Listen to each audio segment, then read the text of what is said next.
Yo, what up, Koffin Krew? And thank you guys for tuning in. Greatly appreciate it here at the Ravens Corner for our 10th episode. It's pretty trippy, but we've already done 10 of these, even though we just started. And today we have another kick-ass band here with us. With Eclipse Records, we have In We Fall. They are from Portugal, so that's pretty fucking cool. We'll have them on here in a few minutes. We'll get to know them, get to know the band, and we'll go ahead and pick their brains a little bit too as to how they got where they're at today and where the future holds for In We Fall. So again, this music video that we're going to premiere here today, it's called Road to Live. Again, this is In We Fall. So just kick back and enjoy the tunes, and we'll bring the guys right on after this.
Oof, man, that was a killer fucking track.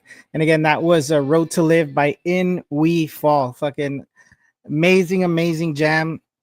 Takes me back, kind of reminds me of that old school new metal kind of grunge kind of vibe. I fucking dig it. We need more of that in the music scene today. So I'm gonna go ahead and bring some of the guys on up here. We'll let them introduce themselves, and then we'll kind of get this going. So here we go. Hello, guys. Thank you all so much for taking the time, just to talk to me here for a bit, just to get to know you guys a little more, and of course the band. So again, I do appreciate that very much. Hey, thanks for the invitation, man. It's great. Thanks a lot, man. No, not a problem. So again, before we start, man, just go ahead and introduce yourselves, and just give us your names, obviously, and then what you guys do in the band. Yeah. Yeah, Well, Carlos, you can I'm say. I'm Carlos. I play guitar and I do backup vocals. Yeah, so I'm Daniel. I'm the lead singer and guitar player also. Yeah. Right Yeah. on, right on. Pretty neat. Well, it's nice again. Nice to meet you guys, and again, thank you for taking the time. Man, you all's music is it's pretty solid. Again, I grew up in a time where the grunge, post grunge, doom metal, that whole new metal thing was just kind of showing like just it was still very new at the time. And of course, as time progressed, that kind of genre or style of music just kind of for some reason just slowly faded away. A lot of bands still there, but it really wasn't getting that mainstream, I guess, attention. But now I feel like more so now than the last couple of years, it's kind of revived itself, in a sense. And you guys, you all sound the vocals as well, the riffs just really takes me back to that time where music was different. Every band was different. Every band was kind of throwing their own little flavor into their music. And I think that's fucking great. I think what you guys are doing is amazing. Kudos for y'all um, in keeping that genre alive and thriving. So based on that, is that kind of, I guess, where you saw musically the band going as far as y'all sound, your tone, maybe lyrically as well?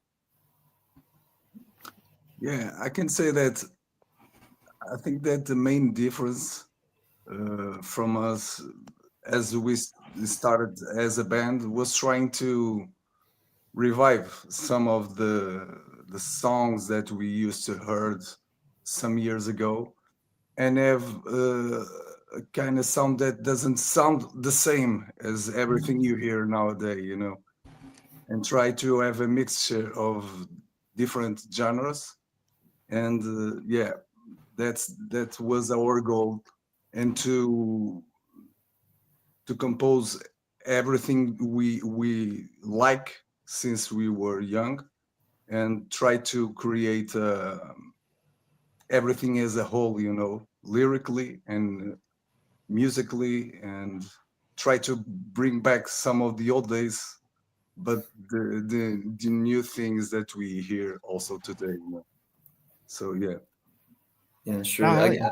I suppose that when we started this band, we all had a similar. We all had different tastes, but we also had a lot of similar, bands that we liked and genres that we liked, and that sort of grunge, post grunge, alternative metal, new metal thing was kind of similar we all four of us liked that stuff, so that became the basis for what we wanted to compose in terms of what direction do we want to go. But then we don't want to make we I also feel like you said that there is definitely a revival of sort of like a late 90s early 2000s nostalgia going on, of course. Yeah. Yeah, a And lot of the that, bands are coming back from back in the day. yeah, sure. And even newer bands, like when I Very listen true. to like newer bands with kids, newer elements, they Mhm. really have that influence. But at the same time, we don't want to make the same uh, type of songs exactly the same. We want to add, because like I said, we all have different influences, and we want it to show in our music that it's not just sort of a revival band. We want to, of course, we draw influence from it, but we also want to make our own thing, I guess. Yeah. No, hell yeah, that's really cool, man. And again, that makes total sense. It's kind of taking something old, making it new again. But of course, you guys are throwing your own twists, Yeah. your influences or whatever it is you might be feeling with whatever song y'all are writing. So, how long has the band been together? Like, how long have you all been together?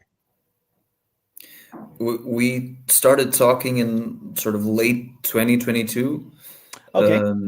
And then we sort of jammed for a couple of rehearsals. I talked to Fred because I teach guitar lessons and Fred teaches drum lessons, so we teach in the same school, and I asked him if he knew someone who would be interested in starting a project from scratch. And because I didn't ask him directly if he was, because I assumed that nah, he isn't, but turns out he was.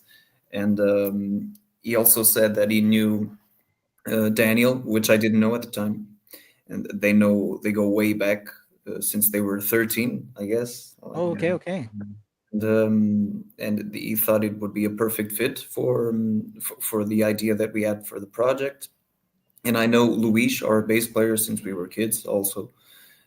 So it gradually evolved from there, jamming and deciding, okay, this is the direction we want to go. We want to do this. We don't want to do that. And then started writing. Daniel had some songs. I had some songs. We're the sort of the main composers of the band, and then we all arrange collectively. And then it went on from there. So yeah, 3 years going.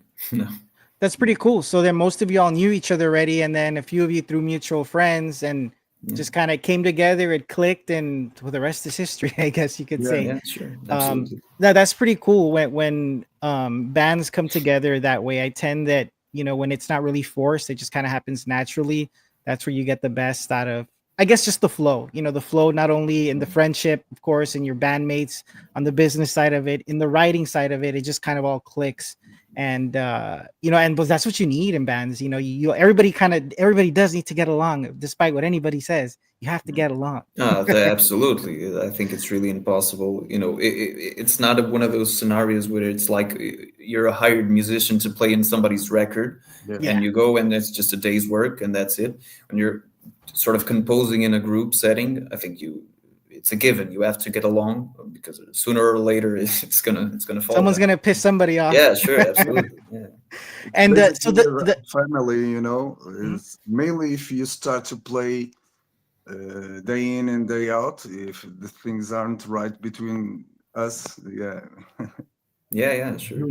Yeah, no, it won't flow, and then I feel like people, they'll notice whether it's in the music, in the writing, compared to your older stuff. It can be like, oh, well, it's not the same. Or even on the live performance, it can really affect the live performance. You can really tell. Because I really do, I guess, because I've been involved in music for so long, I can kind of tell when a band is really out there enjoying themselves and having fucking fun with they're living in the moment. You're having fun in that present second with your bandmates, the fucking fans, whatever is going around you. As to the guys that are just there kind of like, fuck, like, I don't want to be here, like, shit. Sure.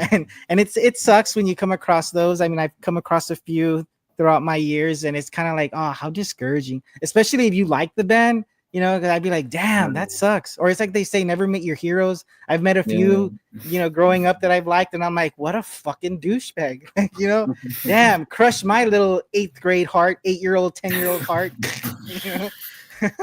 Yeah, sure. I think I remember when I was a kid, I listened to a Dave Mustaine interview, I think, and he said that he thought that's the closest bond you can have with a person, not being family. It's like playing music together continuously. And I really do think that. I don't think it's just a pretty thing to say. I think it's making art with someone gets you closer than any other thing.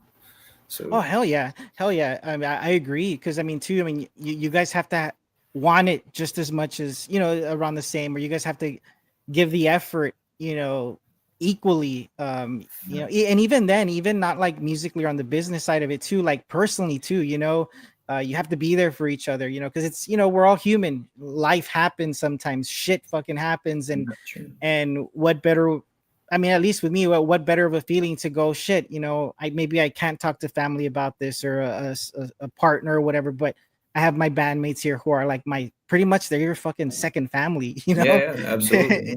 Because you guys essentially are together a lot of the time, whether it's writing in the studio, on the road, and it's very crucial on the road too, because you guys are away from home.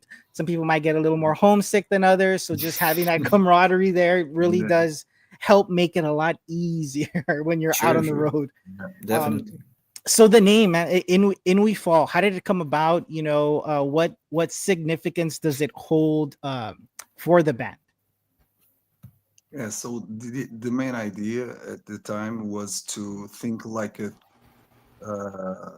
really like a hole where we all fall all four of us, and do like a journey, you know, like a rabbit hole, almost from the hellis, and come the other side like uh, Stronger.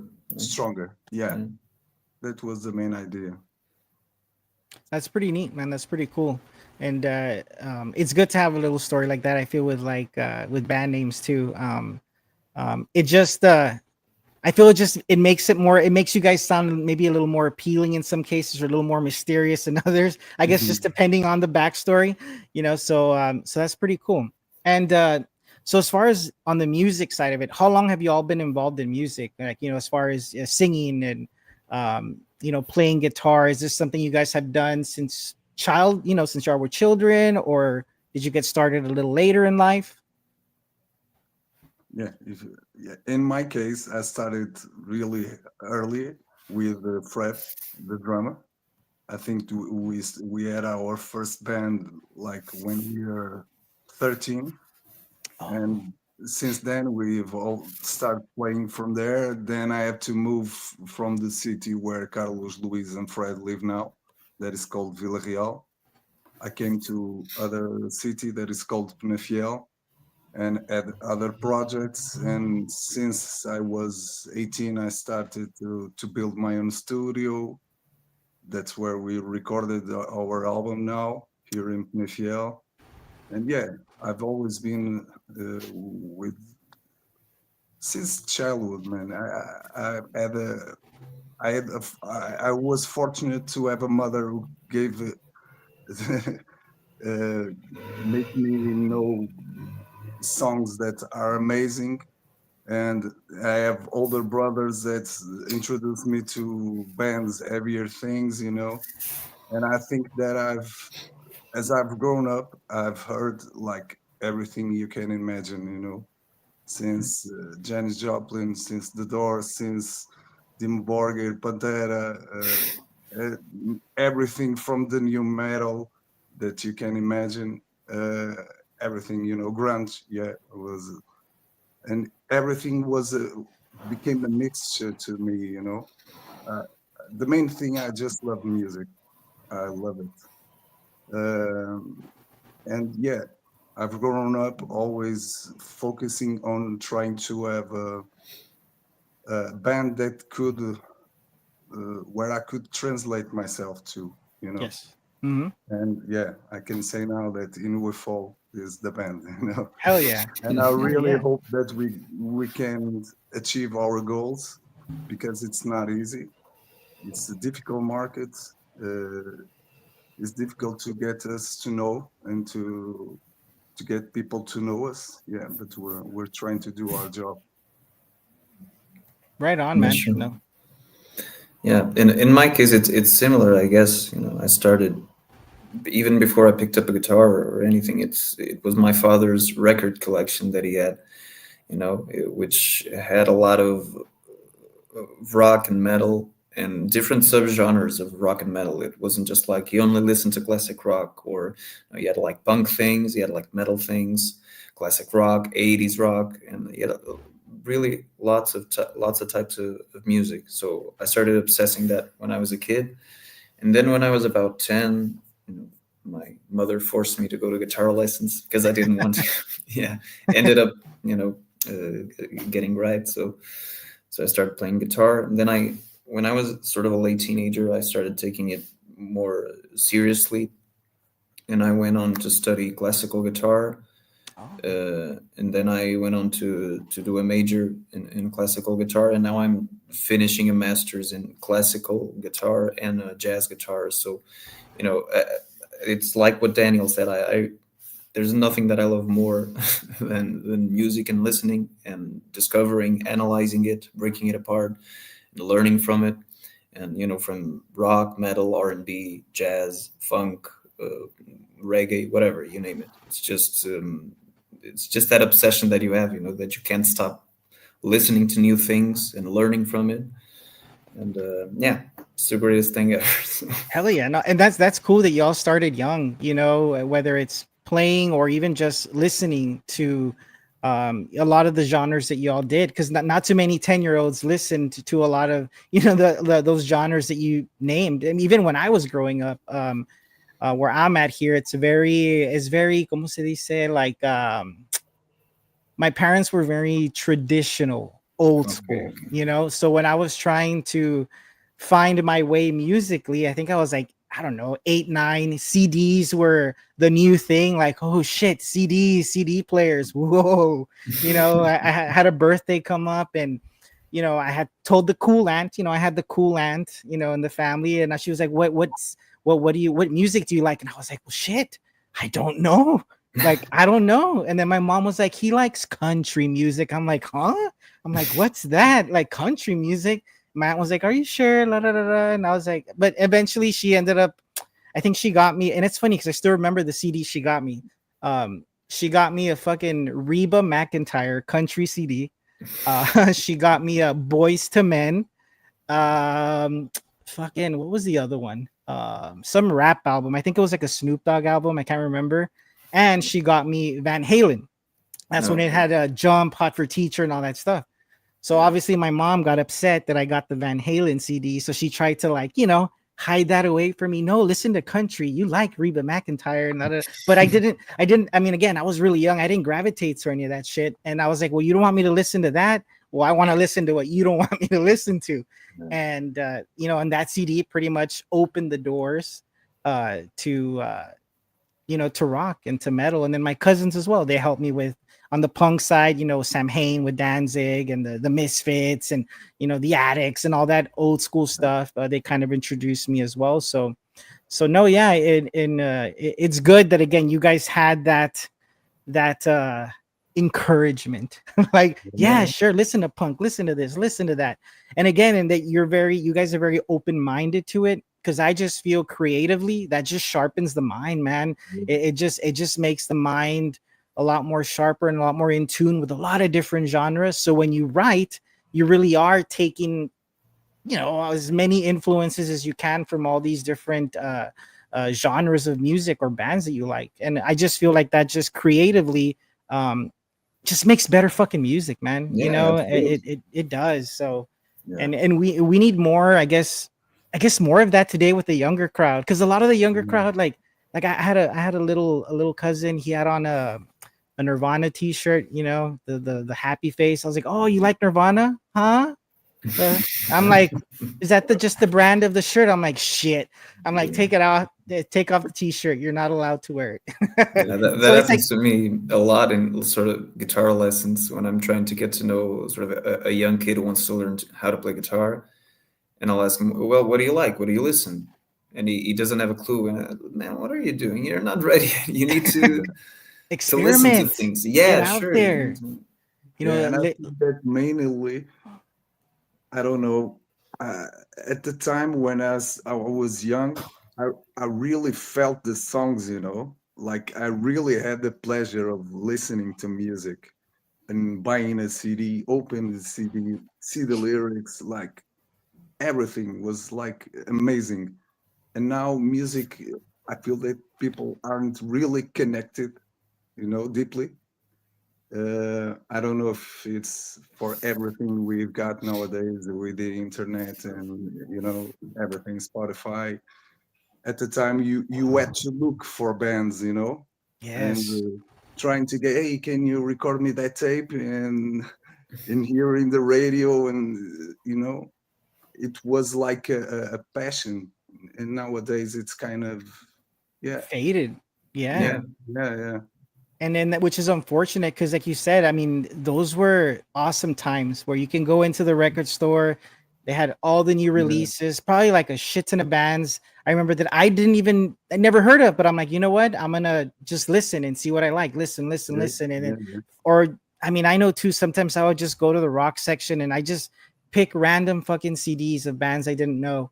Look at the Yeah, cover art, look at like you said, the lyric sheet on there, and then just listen yeah, and yeah, listen. And man, we had it good back then. We yeah, had it really good, because now, again, like you said, you don't have that now. Like, I yeah. mean, yes, records are making a comeback here and there, cassettes too. Like, it's getting there, but it's not there. It's not to how it was. You know, everything you said, the internet, Spotify, fucking Pandora, all that bullshit really, ah, really hurt more than Yeah, I think helped. To be yeah, honest, Yeah, I also um, think that it diluted everything. yes, it did. Sadly, fucking man, it did. And um, I mean, it'd be nice to for that way of how it was back then to really come back musically, where we can enjoy the record, enjoy the CD, enjoy the damn cassette, you know, and just fucking listen to the music and just vibe with it, yeah, enjoy Yeah, it, really enjoy it. Because I think now too, I don't know.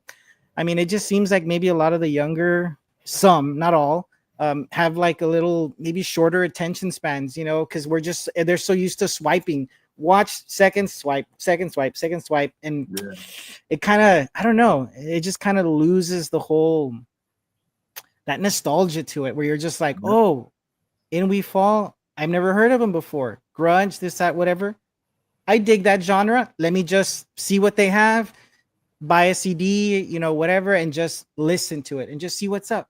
You yeah. know, just let your imagination just fucking run wild from there. You know, yeah, man, I They do. also discard things, and I'm sorry if I'm No, getting you're off good. topic, but they also discard things very quickly. They're like, "Oh, I don't like that band." Well, what have you heard from them? Like a song or two, man. You need to listen to at least 3 albums of a band to know if you yeah, Thank like yeah. it. you, thank you. Yeah, and half the Not time not they don't even even that. listen. I, Yeah, yeah, I think that you had something extra to that. That was I remember at the time I and my cousin we were buying every time magazines, you know, from music. And since we were in Portugal, we bought American magazines to check out the American bands and bands from the UK and everything. And I remember that there are many bands that nowadays it's my favorite bands. And I remember that the first time I heard the album, I was like, I don't know what to think about it. yeah, But then I started to listen two, three, four times, and after some times, I thought to myself, "Man, these guys are amazing," Yeah. you know. And you have to learn to let yourself take the time to listen, to enjoy it. Otherwise, yeah, probably my favorite bands nowadays wouldn't be my favorite bands Oh, if I didn't have, I agree you with know. you on that 100% Yeah, too. There's so many bands too, especially from the 90s that I yeah, listened to back then, and I was like Primus is a good yeah, example. yeah, When I yeah, first heard Primus, I was like, what the shit yeah. is this? I was like, That's it. garbage, fucking garbage. That's what automatically what I thought. But then, you know, I slept on it the next day. I was like, oh, let me pop it in again. And I was like, oh shit. I go, Yeah, yeah, that's okay, it. Les Claypool's a very unorthodox player, you know, very interesting what he's doing and doing, and the guitars, the funkiness to it. And I was like, okay, I can dig it. But you see, it took, you know, me listening to it a second time, a Yeah, third time, seeing yeah, the music videos on MTV when MTV was not shit, you know, and yeah, like all this stuff finally started coming into place. And I was like, okay, respect. You know, that band's pretty yeah, fucking sick. But see, yeah, nowadays, like you say, we don't get that anymore. Though I'll be like, what did you think of this band? I'm like, what do you mean? Like, yeah, did you listen to the album? Oh, yeah, you wanted me to listen to the whole thing? I'm like, motherfucker, like, why did I send it to you then? yeah, You know, I didn't send it to you to listen to the first track for like 45 seconds or a yeah, minute. Is that what you did? And yeah, they're like, yo, I'm like, I'm like, dude, go back and listen to the whole damn thing. Like, don't just listen to a minute or two of it. Like, really listen, yeah, sure. yeah, listen. But yeah, you know, and again, I think again, I hopefully it's just something that again, well, I have started seeing that trend on social media where a lot of the young generation really is taking the time now to really appreciate the record, the CD, and really listen to it.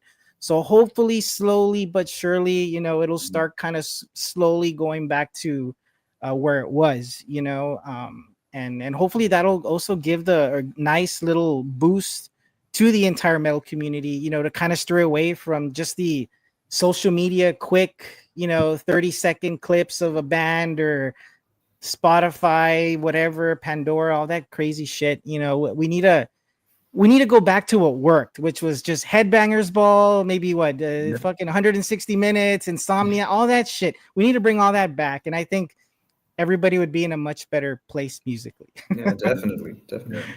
Oh, man. So going back to y'all's live performances. So what was y'all's first gig like? And how has the band evolved from your first gig to now?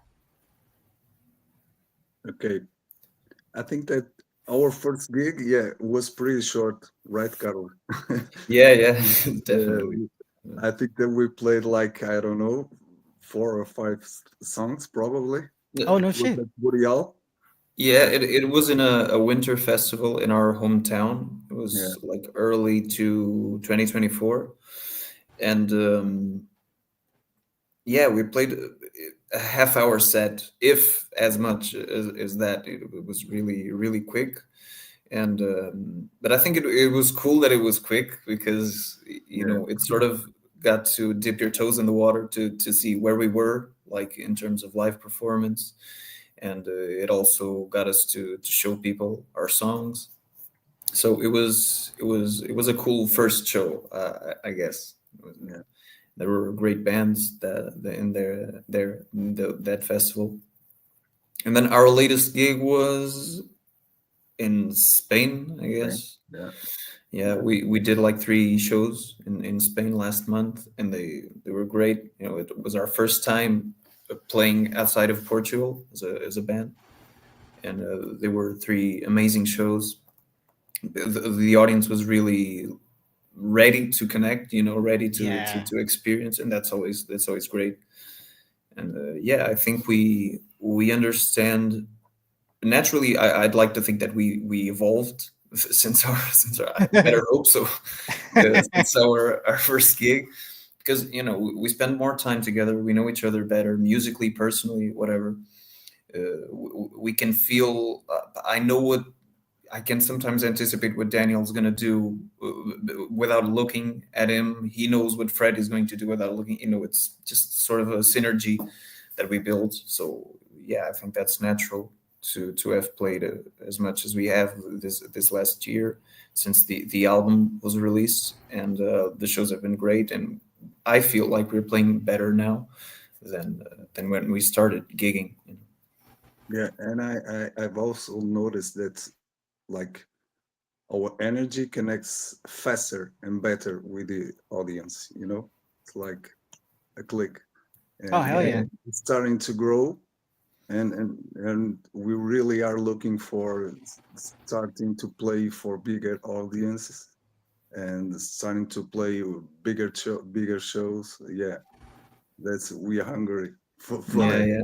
Yeah, hell yeah, man. It's good to be hungry. And especially once you start getting, a little taste and another one and another one Yeah, and another one. It's like a fucking drug, man. You're like, I want more of that fucking feeling. And the bigger the crowd and the more engaging, you're like, again, again. Like you yeah, just want it and you crave it more. And I mean, it's definitely not a bad fucking thing. It's a nice feeling, especially when you're, like you said, you're performing live. Not only are you all fucking having fun, but the crowd is just fucking having a yeah, blast. And I think there's no, I can't really think of anything more satisfying than when you're yeah, performing and you see the crowd just vibe with you and just fucking feel it and enjoy it. And then afterwards too, like when the show's over and done with, you might be at the merch table, whatever the case may be, and just yeah, hearing that feedback too, and you're like, yeah, fuck yeah, okay, like well, we're here, like we're yeah, doing what we need to be doing. yeah, I mean, I can't really think of anything more satisfying than that, just having people really appreciate what you do. Not only that too, especially if you're writing something that resonates with them, yeah, like, oh shit, yeah, Daniel was singing about this, that, and the other, like I can relate to that. I went through that, or I'm still going through that. And it kind of gives people that peace of mind too, like, okay, because sometimes when you're in your own little world, you tend to forget that other people might be going through something similar. But Yeah, when you hear it in music, it's kind of like, oh shit. yeah, So the guys in the band, someone or maybe all of them went through this at some point. Okay, and then that's right there is how you really build like lifelong fans. for Yeah. as long as your music is out there. So that's pretty fucking cool. And I think Um, lyrically, Daniel, I think he's a great lyricist and a great vocalist. Obviously, I always felt that you sort of with age tend to gravitate towards lyricists that exploit relatable conditions, yes, relatable situations, but in a non-obvious, cheeky way. Because I really hate that whole way of pop way of thinking about lyrics. Where it's just really tongue in cheek, and there's no how do you say no metaphoric value to Yeah. things, no poetry in it. yes, That really sucks. Major lacking ass. it's lacking soul, Yeah, lacking absolutely. heart, man. It just doesn't fucking have it. Yeah, and sometimes the songwriter that those types of songwriters that write those types of lyrics, they're just not ready yet. They might be, but they're not there yet.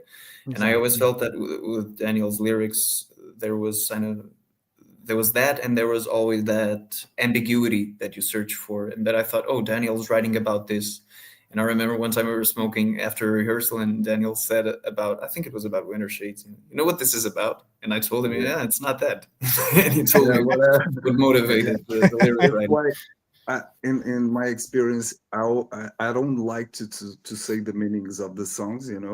I remember them when we started the project and when we started to Eclipse Records, and they told us, yeah, it's kind of important to tell the meaning of the songs, but I fucking hate it. Doing that. Yeah, because like you said, as a songwriter, you write songs so you can relate at your own way.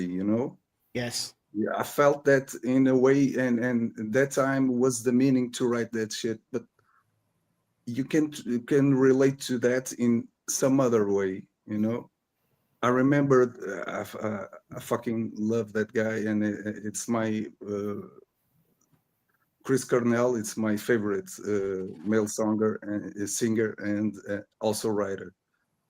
And yeah, I remember as a kid to really read the lyrics, and like, how can I relate to this? In probably if I knew the meaning or the motive why he was writing that lyric, Mm-hmm. it wouldn't be as important to me. You know, it's really uh, for me, it's really important for the listener to give its own meaning to the lyrics, and I kind of feel like it's a part of the magic of Yes. No, that, music. that is a part of that magic for sure. Like, because it's I always feel too like it's good, like you said, like with Chris Cornell or Eddie Vedder or that fucking Lane Stanley from Alice in Chains. Like, Yeah, the lyrics were I mean, it's pretty much just poetry, but again, it's a lot of maybe what they experienced. But like you yeah, said too, if they were to just be like, oh, this song is about my yeah, heroin addiction and how I'm yeah, fucking weak as fuck that I can't beat it, then I'll just be like, ah, shit. Well, okay, you know. yeah, But like you said, it has that magic to it where okay, I didn't know that song was about heroin addiction, but I'm facing my own addiction, yeah, and guess what? I relate to it because I'm going through this, whether it's alcohol or this, that, or whatever other bullshit. Doesn't have to be heroin, but hey, I relate to it. I understand where he's coming from, where he's at mentally, because I'm currently going through it, or I was at one point in life.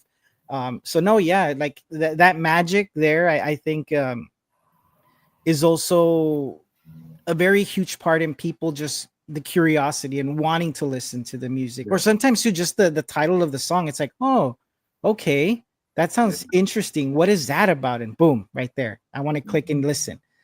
So no, yeah, that's a pretty cool way of going about it. So as far as like lyrically, do you write a lot about personal experiences, or is it just kind of what you're feeling at the moment? I've got to be fair. My writing process is like really quick. It's like intense. How do we say? Like Instantaneous. wait, intense. Yeah, Yeah, yeah. I couldn't say it. I don't know. It's like I write like in 5 minutes. I don't know. I think that the lyrics of every song we had was written like in 5 to 10 minutes. It's but yeah, I think that probably mostly I write about me, or not even with everything that I have experienced so far, but even things that's like an alter ego, Yes. Yeah, yeah, yeah. But it depends. I can give you an example. The Silent War was about the conflict between Russia and Ukraine, and it gave me a motive to do the lyric. Yeah, but usually, yeah, I tend to talk about a lot of experience, or seeing myself or other person's experience, and try to write about it. Yeah, but it's really, I try not to think too much about it. It's like, Mhm. yeah, You just write kind it. of go with the flow. Yeah, Go with the yeah. flow. And that's cool, man. You can write songs that quickly. I've known singers that take fucking like sometimes 2 weeks, 3 weeks. I'm like, you still No, not finished, no, no. motherfucker? Like, what's taking so long? Yeah, Okay, you broke up with your chick. Get over it, dude. Write that fucking song already. God damn. Like, yeah, no. So that's pretty sick, man, that you're able to like, especially, you know what I also like as well, what you mentioned is when something just like the war, it's like, oh shit, and you just feel that motivation and you're just like pen on paper, like bah, bah, bah, bah, bah, bah, yeah, bah. Or you're like, hey guys, like we need a fucking jam, I have this fucking idea or something, and that's pretty sick, man, because that right there, when it happens, I feel like that instant, that quick, that's when some of the best shit gets thrown down there musically and lyrically. Because I feel too, like if you really have to think about it a shit ton, like, oh, I don't know. I yeah, don't know. It's like then yeah, just fucking let it go, man. Like when I yeah, would play guitar a lot, if I was there with a riff and I'd be like, what am I doing? I'm like a day in on this stupid. No, it's not working. Stop wasting my fucking time. Move on to the next, trash it. Adios. Or maybe, I don't know, maybe later on down the line that whatever I was writing will come into place with something else in the future. But yeah, no, I don't like to really dwell on stuff for too long either, because I feel like you're just forcing it, and yeah, it might not be as good. But again, we're musicians, we're our own worst critics sometimes. yeah. Tend to All overthink shit all the fucking time. Yeah, for me, everything is not okay every fucking time. It's horrible. So, No, I feel you, man, and I know especially. Carlos, and I think that's an advantage to us, because I know Carlos is a little bit like that also, and in Fred. Yeah. Yeah, and I think that it can kind of lift us a little bit, you know. Yeah, Yeah, I think that's just an artist thing, man, a musician thing, that yeah, way of thinking, because I mean, I don't think I've met a musician or an artist or a poet that does not do that, does not yeah, overthink it or just whatever, nah, goddamn, I was trash, that whatever. It's like, no, you weren't, dude. Actually, it was pretty yeah. fucking solid, as perfect as you can get. Nah, it was fucking, you're just trying to be, and like, dude, no, if you sucked, I would tell you fucking suck. like, like, do better next show. No, Yeah. I remember listening. I don't know who it was that said this, but it's like when talking about album production and recording and stuff. I think it was Nuno Bettencourt that said this, but you never finish an album or a song. You just Yeah, abandon it. It's yeah, just you're never going to reach that point. And we went through this with our first record. We never reached that point where we said, you know, everything's perfect and everything is as we imagined it. No, that's never going to happen because you change and you listen. There are things that you go back and listen to Inner Self, to our first record, and it's not a matter of we would do it differently. It's just what it is. It's a snapshot of the band at that time. It's a product that we're proud of, and I wouldn't change it, because if I did, it wouldn't be what it is now. So we Yeah. just, at some point, we just have to abandon it, and whether it be an album or a song. Like you said, sometimes you're struggling 2 days with a chorus, the chorus for a song, and it's just not going there. So you just leave it, to rest, like for a week maybe, pick up some other ideas that you have, and then when you pick it up, you'll have like a fresh idea for it. Yeah. Probably because we spend, I think, whether lyrically or musically, we spend all our time listening to records and reading lyrics, reading poetry, whatever it is, watching movies, and that's all gathering information. Oh So yeah. subconsciously, when you're going to write, there are songs that we wrote, and that there are riffs that I wrote for the first record, that after watching a movie, that I feel this riff really captures sort of the essence and the ambience of this sci-fi shitty movie that I'm watching, whatever it is, you know. So I think it all influences itself.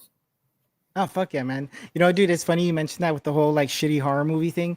I would do that all the time, and I watch the worst fucking horror movie out Yeah, there, like the ones where I'd be like, "What the fuck am I? Why am I spending an hour and 20 minutes watching this fucking trash?" But for some reason, I watch it.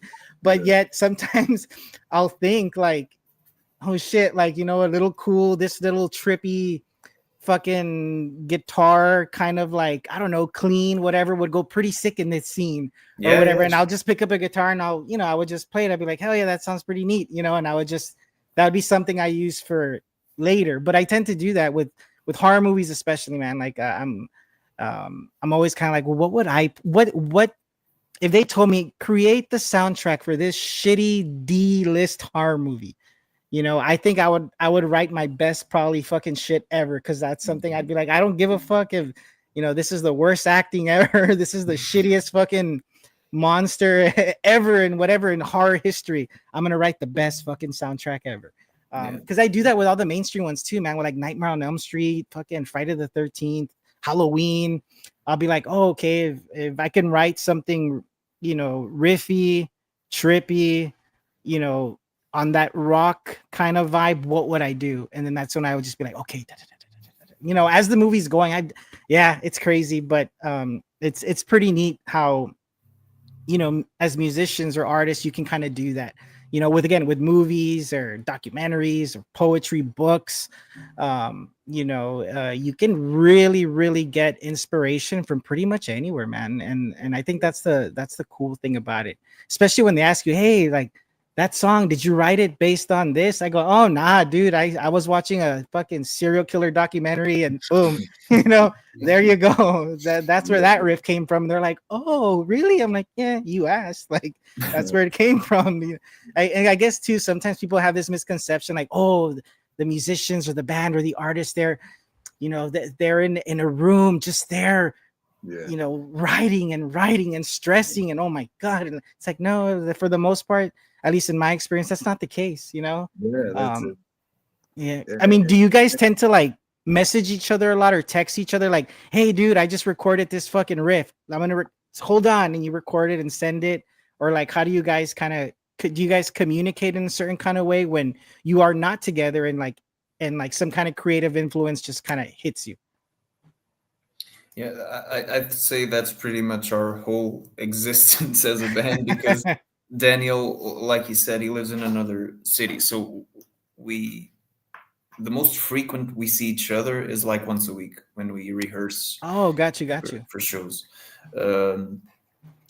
Because, like I said, the way the band started, it was not about like, let's hang out first, drink a couple of beers, and then we'll go jam. It happened. That's a good way. That's a great way. Probably the most common way to start a band, but that's just not the way it happened for us for geographic reasons. So for me, I tend not to show something to the guys that's, if it's a riff, I won't show it. I only show them when I have a full song fully structured in terms of sections and ideas for it. And then I'll show them, and they'll say, I think the mid riff is cool. I change the chorus, or I don't like that bridge that goes before the solo. And then we'll make changes from there. Because I think that's what I meant when Daniel and I compose mainly, and then we arrange collectively. Because I think that we kind of gained that habit because we have so little time together. then we didn't have time to jam as much as we'd like.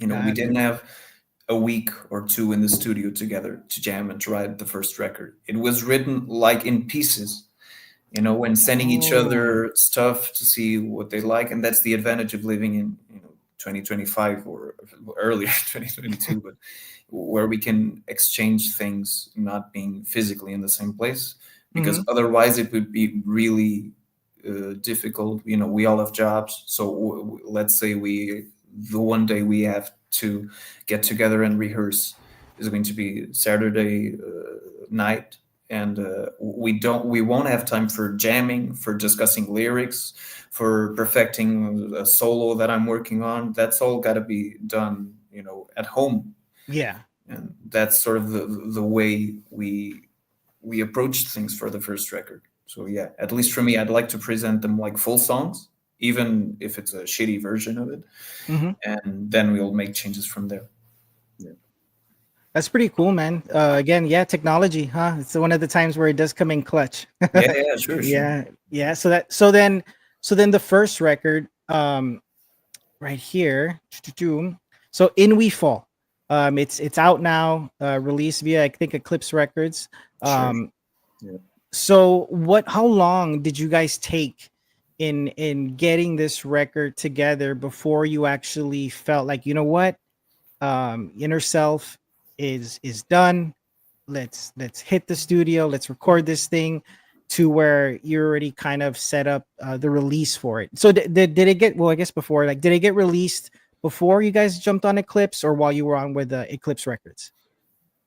We had not the full record, but we had a few songs completed before we signed with Eclipse, and I think we actually released like 2 or 3 songs independently that were not finished yet. We worked on them later, but in the meantime, the opportunity with Eclipse arrived. So we talked to Chris, which is the head of the Eclipse Records, Mm-hmm. and he's just a great guy, down to earth. He understands how things should be made in terms of giving space to the artists, to the musicians. Um, and that's one thing that I think helped us, was that when we were releasing things independently, we sort of have had all the time in the world to do it, but that can be a blessing and a curse, because you're obsessing over every little detail, like I said, and Yeah. you never finish anything. So like I said, it's great because you get to have time to work things organically, but sometimes if you have too much time, you'll use that time to change things a million times. Yeah. Yeah. And then we signed with Eclipse, and that was great to get sort of deadlines for things and ideas for what time we wanted to release the record. And the record came out December 13th, 2024, and we had the whole record finished by August. Oh, So yeah, we sent it to Chris, and then it was the whole process of recording video, music video for one of the singles. Two, actually, three. Actually, one of them was a lyric video. Yeah, yeah.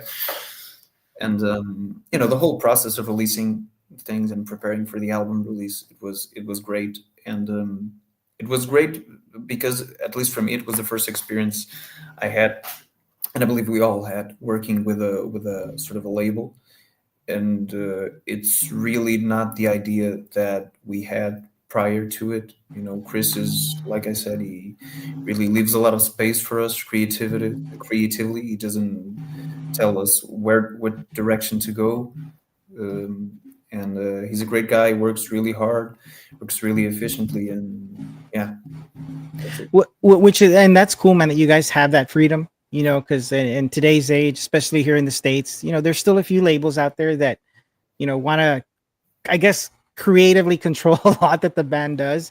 Yeah, sure. So the fact that you all have Chris, they're at Eclipse Records, and he's, giving you guys that freedom, like, hey, you know what, we're here to support you all in any way, creatively, musically, you guys do you, because it's good, it kicks ass. Obviously, a record label wouldn't be there if that wasn't the case.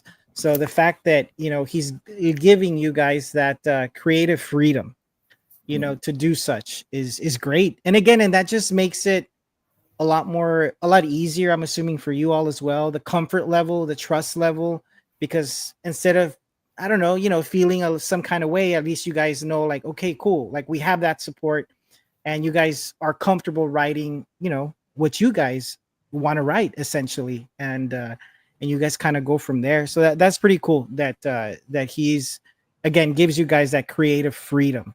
And so how did Eclipse come into place? Like how long have you all been signed with them? And prior to that, like, how did you guys find each other? Carlos, if you want to speak.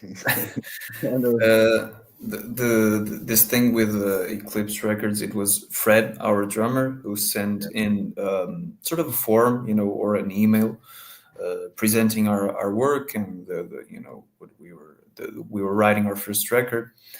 And Chris asked for some tracks. We sent him, and he really liked it. And then after that, I think we signed like first half of 2024, I believe. I'm not sure.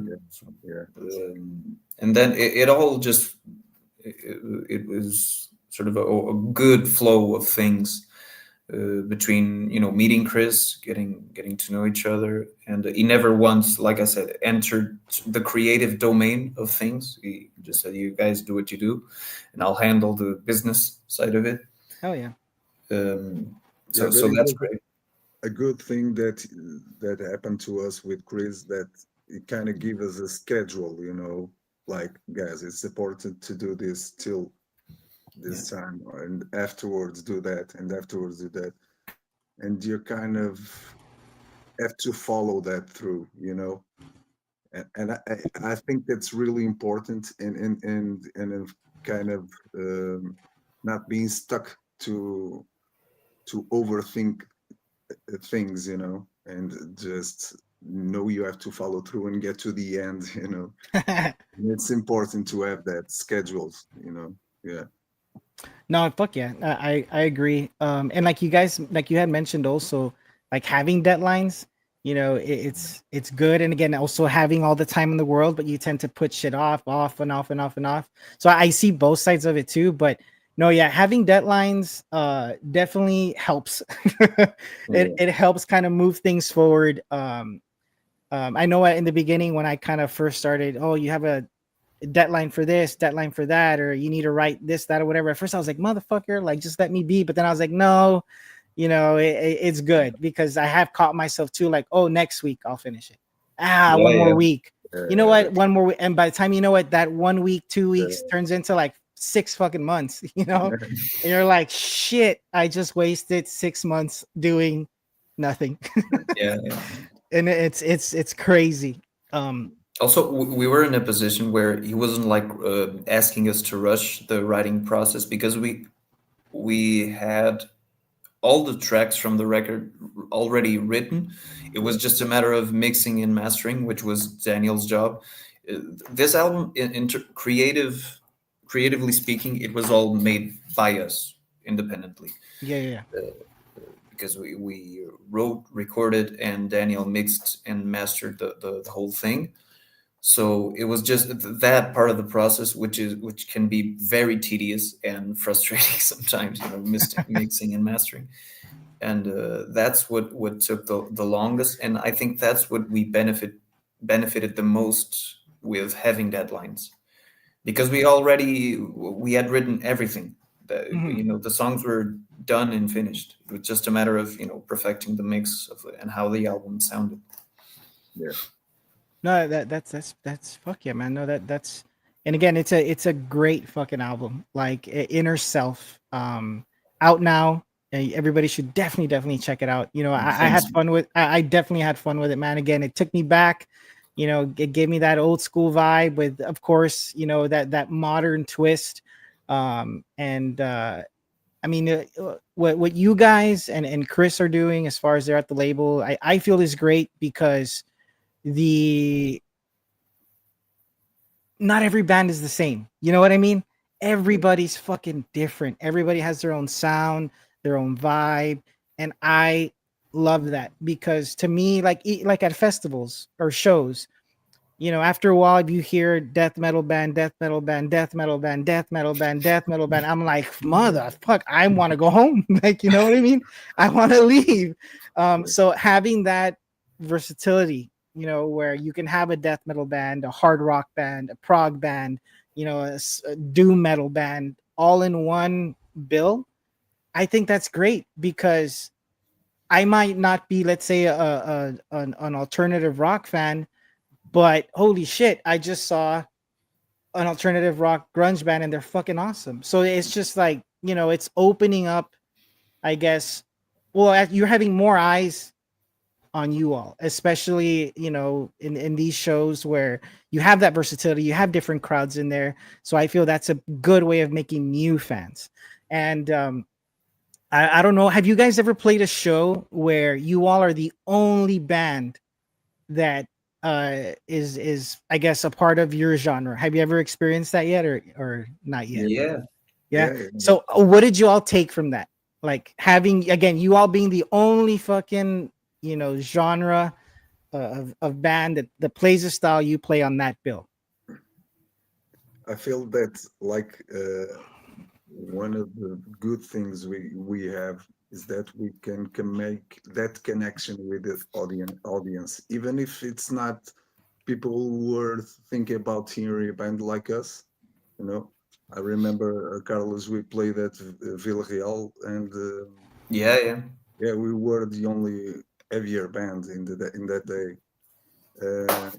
And I think just clicked, and I feel like we have that skill to make the connection with the audience, and that's why we are looking forward to play every time and the most we can, because we feel like this thing is growing, and we are looking to try to make it even bigger. And we're just aiming to play a big fucking show. That's the Hell yeah, thing man. that is lacking, man. No, Also, hell yeah. And those are good goals to have. Like you have to have, I feel like, goals like that. It doesn't matter how big they fucking are. Those are the goals. You're putting it out there into the universe, and you keep working hard, you keep hustling, and eventually, man, it'll come. And it'll come when you least expect it. When you least fucking expect it, then you'll have these opportunities just there. And that's when you're gonna be like, okay, now it's time to move even faster than what we were. Because once that train fucking pulls up, man, and it takes you on for that ride, dude, it feels like it's non fucking stop, like non-stop, and makes the time go by fast, the years go by even faster, but hey, it's doing something you love, so can't fucking complain. Yeah, right. And also regarding the whole thing of playing festivals or shows with bands that have nothing to do with us, I think that would be a problem if we were like musically prejudiced to genres or anything like it. But we like a lot of different things, and even the things we don't like, it's like, if you don't like it, that's great. You don't have to say it's shit. You just don't like it. That's exactly just, your taste. And we're about to play a show here in Porto, which is a festival, Skull Room Rock Fest, and we'll be probably the lightest band there. So, but all the bands are great, and we're also going to play this month. I think it's from the 20th to 24th. Yeah, we're going to have 4 shows in the UK. Yes, I saw that. You guys are going to be doing the Inner Self tour, correct? Yeah, sure. And we'll be playing with bands whose sound doesn't have, it has similarities, some, but it's not in our subgenre. Yeah. So, and that's awesome. People will experience different things. That's the whole point of it. I agree, man. And that's a lesson that I learned very young in my music career back in the day. Was I ended up looking for shows or festivals where we were accepted to play, but there was variety. Even some shows where even back then when I was in a band, we were not the heaviest band. We kind of had that alternative, new metal-y grunge kind of vibe. And sometimes I would book us on shows that were heavy as fuck, like to the point where the guys would be like, "Dude, why why again? I'm like, trust me, dude. The worst thing that will happen is that they tell us we're fucking pussies or something. They throw us off the stage, or guess what? We're a breath of fresh air because Yeah. they've listened to said genre already, maybe like 9 bands in a row. So we're gonna be that breath of fresh air, whether good or bad. We're gonna have the attention on us because we're gonna sound so fucking different. And I remember that show was one of the best ones that we've had because everybody was like, "Oh my god, you guys were great!" And I was like, "Wow." So we didn't get murdered. We're okay, and we had a very positive, a lot of positive feedback, and we gained a lot of new fans that way. So that's why whenever events or shows like that came up and they were willing to have us, even though it was nothing to do with our fucking genre, I would squeeze our asses in there. I'd be like, "Nope, we're playing there," because again, these are going to be people that maybe never really listened to this genre, and hey, we can convert some people over to the rock side, and get new fans that way. So that's pretty cool, man, that with the genre and the sound that you guys have, that you guys can cater to anybody. You guys can cater to any festival, I feel, at any show, which is good because it just doesn't classify you or lump you guys into one group. You guys can be everywhere pretty much, and that is a good thing, especially if you all ever decide to play in the States. I mean, is that something, let's say, like a short long-termish kind of goal maybe that you all might have at some point? Definitely, I think so. We would really enjoy playing in the States because I think our sound in terms of core influences for the band, it's very American sounding. In terms of the selection of bands that form the sort of core of our sound. So I think it would be a great fit. Like Daniel said, we want to play everywhere and to as much people as we can. And it's not that way of thinking about things in a commercial way. It just, we want to sell records. It's not that. It's just we want people to listen to our music because we feel we're proud of it. We feel like we've got something to say, and we want to share it with as much people as we can. And the States would be, I think, a obvious fit for Inwefall, in terms of shows and the sound of it. So I think it would be great. We hope so. We hope to get a sort of fairly quick opportunity to go there. No, that would be awesome, man. If you guys were to hit up the States, I can definitely vouch and say that I think you guys would do fucking amazing over here. And again, because I do a lot, well, not as much now, but every now and then I still do. I promoter. I book a lot of bands. Made a lot of connections back in the day when I was with my band and the label that I was associated with at the time. So, and I would say within the last couple of years, I've worked with a lot of new metal bands, a lot of old school dudes, like Flaw and just a few others. And yeah, dude, I love fucking Flaw, dude. They are amazing. Chris, the singer, Vols, nicest fucking guy. And I was like, thank God, because when I first met, because my band at the time opened up for them a few times. I fought for that fucking spot like so hard. It's like, this is a band I listened to as a kid. I have to. And when I first saw him, he's clean now, but he was high as fucking shits back in the day. I could tell. I was like, I just saw the little glazy look in his eyes. Like, the dude he's stoned as a motherfucker right now. And I was just like, please don't be an asshole. I kept telling myself that, please don't be a douchebag. Please don't be a douchebag. And then hello, I'm the opening. Hey, bro, what is this? I'm like, yes, I do. Where's the back room? Who's lighting what up? I'm here. And nicest fucking guy, nicest fucking band. And I was like, I walked out of that show that night. I was like, thank God. They were super cool. Because if not, again, I would have been heartbroken. I'd be like, he's a dickhead. Like, fuck.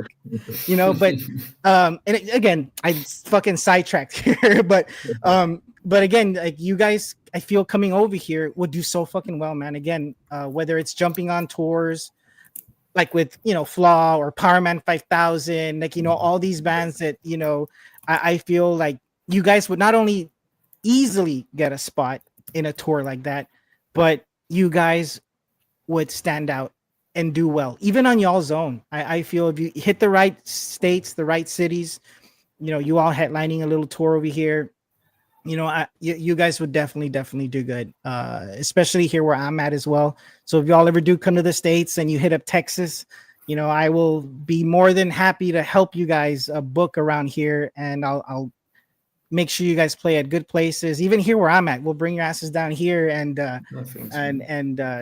show you guys a good time. And I guarantee you guys are gonna kill it over here.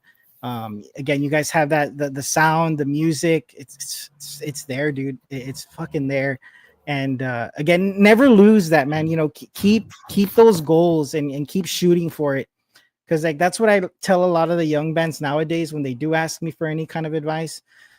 I'm like, look, the best advice I give them is, I mean, I'm from a small town, and I'm like, if I was able to do what I was able to do, anybody can do it. And it's not, and I'm not the most talented guitar player. I can't sing for jack and shit, but I put my heart and soul into whatever I did, and not only personally, emotionally, as a businessman too. I always kept my word. And if I felt like something wasn't right for business, whether it's for me or the band, I was vocal about it, and I was honest. And that to me, I feel goes a long way in the music industry, in the music business. Because I do tell a lot of people too, yes, the music industry it's a big industry. It's huge. But guess what? It's still small to where everybody knows fucking everybody. Like, and that is something that blew my mind with like, oh, I'll get in touch. Rudy, I'll get you in touch with this guy. I'm like, oh, but I already know the guy. I've worked with him already for like 4 years. Really? So once that started happening a lot, I was like, okay, everybody knows everybody here, especially in the promoting side, in the booking side, when you're dealing with all these agencies. If someone fucks up, they could be 4,000 miles away. Hey, Joe Schmo over there in fucking but whatever state, he fucked over this band. So now we know not to work with that guy. So it's a tiny fucking community. It's scary sometimes how small it is. but no, man, like, again, I feel like you guys will kill it over here. And again, just know that the fact, if you all ever do come to the States, hit me up, man. Have Chris reach out to me, or you guys reach out to me, and I mean, shit, dude, I'll help you guys in Texas for sure. Because I'm very, very comfortable here within Texas. I mean, I can do out of state too, but the bread and butter is in Texas. So, again, if anything, it's a big state too, man. So you guys could probably do a fucking 10 city tour just in Texas alone. The state is ridiculously huge. It's annoying sometimes. But we live at the opposite. We're a really small country in the south of Europe. Just near the sea, so we're not used to those kind of distances. The longest we travel, I don't know how many hours you'd have to spend driving from the north to the south of Portugal. I never did it, but it's nothing. If I said to here a 2-hour drive, if I have to make a 2-hour drive, you're like, oh fuck, it's never going to end. Are you serious? Sure. Because you really operate on, we're really basically doing things just in north of Portugal or center or south. There's not a lot of back and forth between regions that are too far away.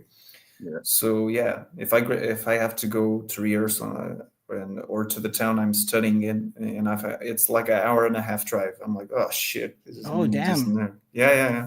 We're not used to long distances or flights or anything. You can do north to south of Portugal like in 7 hours, I think. So.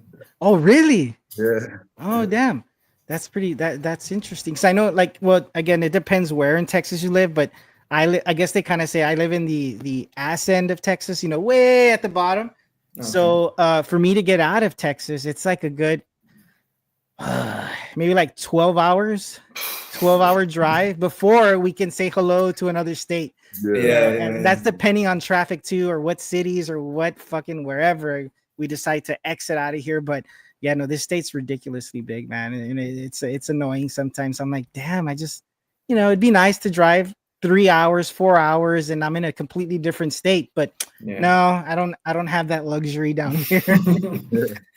No, but we would love to go there and play there. No, hell yeah, man. That would be great. That's my kid's dream. To go to the States. That's since I was a kid. All the bands that I used to hear, they are almost every band was American band, and Yeah. going to the States for me is like the main goal. Yeah, hell yeah, dude. Again, man, just remember again, if you guys ever, when that time comes, and you guys are planning shows over here, let me know. And again, I'll be nice to meet you guys in person here whenever you do make that transition over here to tour. And it'd be awesome to have you guys. Definitely awesome. And again, I live in a border town, so border Mexico. So we can definitely show you guys around. We'll have some fun over here for sure. Ah, great, man. Thanks a lot. So again, so you did state the Inner Self tour. It kicks off November 20th in Manchester, Yeah. right? This is sort of the second half of the tour. We've been touring nationally, since January. Yeah, Oh, January. okay. And these are the first sort of international shows we're doing now. We did three shows last month in Spain, and now we're doing these four. Starting in Manchester, like you said, and it's Manchester, Redford, Newcastle. Newcastle, and I forget the other Yeah. one. Oh, nice. Yeah, I'm terrible with like names, but yeah, No, I and feel you, we man. have everything publicized, so you can go follow us on social media, go check Fred, us out. No, Fred hell is yeah. going to kill us right now, Fred. Yeah, He's probably. gonna be like, "What? You guys forgot? Yeah. Damn it!" Yeah. No, it's all good. Again, just to let everybody know who is watching or watches it back later, the band's social media links are on the description boxes below, so you can follow them there. Check out the new album, Eclipse Records. Social media links are on there as well. And I'm sure there. I mean, you guys have all the tour dates or Yeah, any. I it's guess Chesterfield. Chesterfield. I'm just taking it. I'm Yeah, sorry. Chesterfield. My, No, my you're good. You're OCD good. brain wouldn't let me. No, you're good. You're good. So no, yeah, that's cool, man. You guys are going to be hitting up the UK. So after that tour, let's say wraps up, are you guys going to take a little break, or are you planning for something for the No, new man. year? We're just preparing to write we are writing right now the second album. Oh, Yeah, cool. and we'll be busy recording the second album. Yeah. Ooh, I'm looking forward to that. I can't wait to hear what you guys conjure up for that second album. And again, so I always kind of like to end things with, I ask bands, kind of tend to ask them the same kind of question. I like to hear everybody's kind of, I guess, thought process, when it comes to this. So of course, there's a lot of up and coming bands out there, a lot of new bands that are emerging. I know here where I'm at, I'm constantly seeing posts of new bands that are forming, and I'm sure it's like that all across the world, with a lot of guys wanting to start a band. So what advice would you give these new and up and coming musicians, as far as how to have that longevity in the band, or the camaraderie or whatever the case may be. So what advice would you give them to kind of, hey, when times get tough, it's cool, just kind of stick it out, stay together, and move forward, Yeah, I don't know if Yeah. Daniel wants to say something. Yeah, what I can say is that first of all, you have to have the love for music, and just expose yourself. Like it doesn't matter if you think you don't play as well as you would be expected to play. Fuck it, man. You have to follow through with things, expose your songs and your music to other people. Just forget if you think that you don't. Man, I gotta tell you something.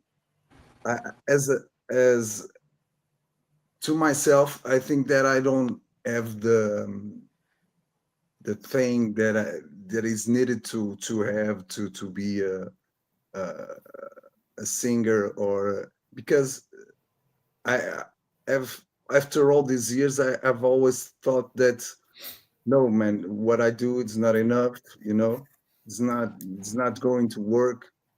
Man, you just have to expose yourself, and as people start to hear your songs and everything, you'll be okay, man. Probably you'll be amazed with what other people say. like, yeah, I really loved your song, and everything comes to start to come together. Is you have to follow through with your passion, and of course you have to do the other half, that is practice, and yeah, Yeah. try to do everything the right way. Oh yeah. Yeah. I think you just have to have that, like I said, that sort of obsession about music. It depends on your goals, of course. If you want to have like a cover band that plays like Yeah, 2 days a year, it's not you know needed per se to be all the time grinding. But True. assuming that you want to be a full-time musician or whatever, whether it's a studio musician who plays in sessions for other people's records, or touring musician, or a working musician who plays on cruises or whatever. You just have to have that obsession about things, of yeah, listening to music, of thinking about it, analyzing it, playing your instrument. And you don't have to be the most technically proficient. If I don't feel like I'm missing technical proficiency when I'm listening to Bob Dylan, because I'm listening to the whole vibe of it and to the Yeah. lyrics, and each to his own. It's not about technique; it's about getting a message across, and getting your music out there. So and you have to be a little bit obsessed to do that. yeah, And it's not a forced obsession. You just People are wired this way, with their social background, that also enters there. But yeah, you just have to have a deep passion for it if you want to make it last and not damage yourself while doing it. yeah, That is very, very true. That make it last, and again, like you said, not damage yourself in the process. That's solid advice, man. And again, good advice, especially for young bands right now. Young musicians that you know that might not know how to start, or might feel a little discouraged, because when you're young, you kind of tend to hop around from band to band until you find the people that you click with, or the people that you yeah, get along with first, and then of course the writing and everything else just kind of falls into place organically, naturally. So no, that is definitely some fucking good advice. So I mean, before we go, guys, is there anything you would like to let the people watching know, as far as the new album, where they can listen to it, where they can purchase it, just any little tidbits of information that you want to just kind of throw out there? Carol, please. Yeah, Yeah, yeah. Just a quick sum up of everything we talked about. We're playing. We're still on tour until the end of the year. Like Daniel said, we're currently writing our second record. We hope, because there are some things in the way that may delay the process, but we hope, if everything goes accordingly, to release the album sort of the first trimester of the next year. We hope. We don't promise anything, but we're planning on it. And we don't plan to stop playing live also while recording it and finishing the record. As far as you can follow us on every single social media platform in We Fall. Stay updated for new shows, new records, singles, merch. Everything's on Bandcamp and such platforms. You can follow us and buy our music digitally or physically, which I believe it to be the greatest music I consumption form ever. yeah, I think agree. that as soon as we dephysicalized music, it all sort of went downhill from streaming yeah, but that's a whole other hour of the of a Oh podcast. man, for real. I can Yeah, go on and on with that topic just yeah, yeah. alone. yeah, And Ah, yeah, just follow us. We appreciate it. We hope that you like our music, and we want to thank you for the invitation. I can speak yeah, for me and Daniel. This was a great time. yeah, We were yeah. sort of tired, and this sort of boosted our dopamine levels. It was you a get great that topic. you get Thanks. that good little adrenaline Yeah, boost up, yeah, jump yeah. up, and then you're gonna get that little crash, and hopefully you can fall asleep peacefully. Yeah, I'm going to sleep already. So that No, was and great. Thanks. no. Again, I want to thank you guys again. And again, if anything y'all need, I'm here. I'm a message away. Especially when y'all head on over here to the States in the future. You definitely have someone that you can reach out to here. Not a problem whatsoever. And again, I would just want to thank you all for your time. And of course, keep me posted too on that second album, man. I'd love to have you guys back when you guys are promoting the shit out of it. Because I definitely like to help in whatever way I can. So just feel free to let me know. Thank you, man. Thanks. Thanks a No, lot, man. not a problem, guys. And again, thank you so much, man. And you all have a good night. Okay, you also. You man. will. You will. Okay. It's all right, everybody. So that was the guys from In We Fall, Carlos and Daniel. And again, man, a good band, you guys. Definitely do not sleep on them whatsoever. And again, the best way you can support the band, of course, is catch a fucking show, buy the album, buy some merch. That really goes a long way in helping the band continue to do what they love to do. And again, you can find all their links on the description box below. All their links for their social medias are there. So you definitely follow them, as well as Eclipse Records. Their social media is in the link below. And I encourage you to not only check out In We Fall, but also check out Eclipse Records roster. You fucking will not be disappointed. And again, so before we end it, we will be playing again in case you missed it. This is A Road to Live by In We Fall. And again, guys, just thank you all for tuning in. Just kick back, relax, and enjoy the music in case you missed it earlier. And if not, fucking listen to it again because it deserves another listen. So here we go.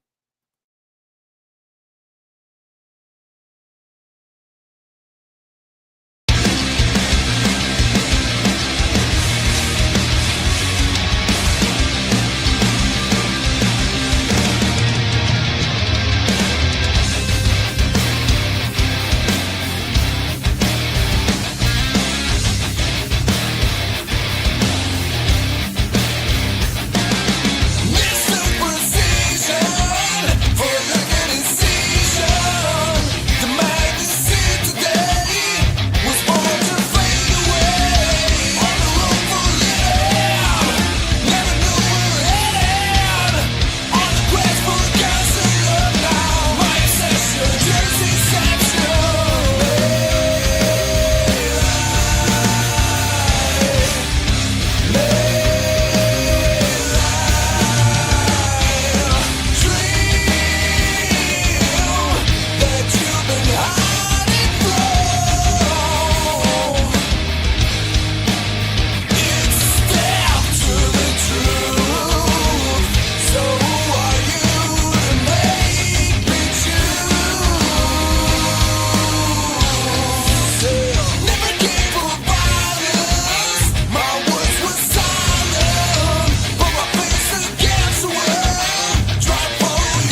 And again, everybody, that was Road to Live by In We Fall. Check out the bands.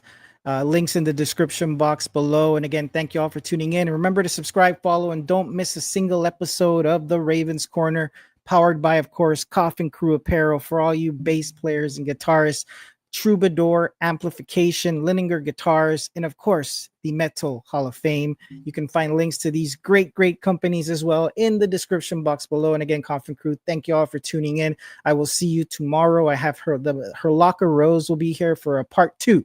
If you missed the first one, check it out. It's there in the YouTube somewhere in the live streaming playlist where she talks about serial killers and all the crazy letters she has. But it should be an interesting conversation tomorrow night at 8:30 p.m. Central Standard Time. And again, thank you all for tuning in. I want to give a huge thank you to In We Fall. And again, guys, their album is out now. Check it out. Thank you all for tuning in. See you tomorrow.